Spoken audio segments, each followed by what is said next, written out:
Bonjour. Le projet Neurostad est un projet qui s'est récemment clôturé et qui a été financé par le CASDAR Recherche Technologie. Il associe Actalia en qualité de chef de file, son partenaire de l'UET ACAD d'Hérocontrôle, le laboratoire de chimie, physique et microbiologie pour les matériaux et l'environnement, différents établissements d'enseignement agricole, le syndicat des végétaux frais prêts à l'emploi, Unilassal et enfin le service commun des laboratoires qui est le laboratoire national de référence des neurovirus dans les végétaux.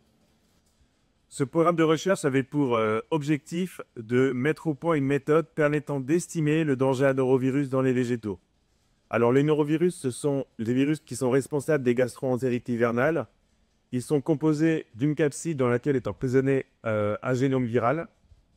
Et aujourd'hui, la difficulté scientifique est que dans le cas des autocontrôles, il est impossible de pouvoir dissocier les neurovirus infectieux et les neurovirus non infectieux dans les végétaux, puisque les seules méthodes disponibles qui sont actuellement utilisées reposent sur la détection du génome par des méthodes moléculaires et notamment la PCR.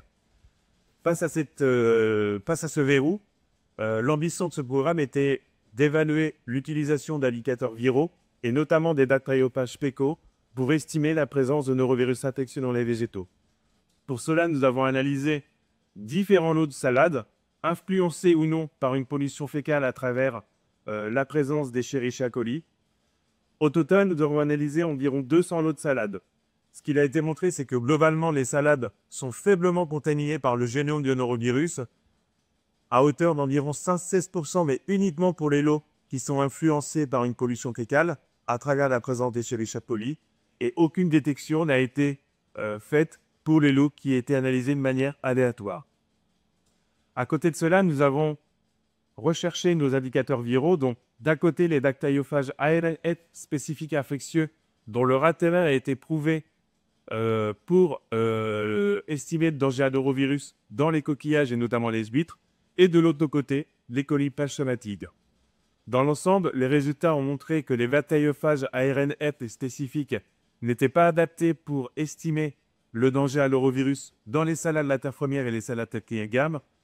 De l'autre côté, une meilleure corrélation a été identifiée et observée pour les coliphages somatiques, faisant d'eux des indicateurs un peu plus robustes et fiables que les bactériophages ARN-F spécifiques infectieux.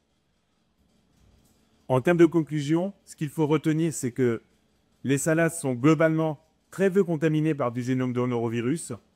Deuxième point, que les mesures de maîtrise qui sont actuellement utilisées sont globalement suffisantes pour maîtriser le risque à neurovirus dans les végétaux.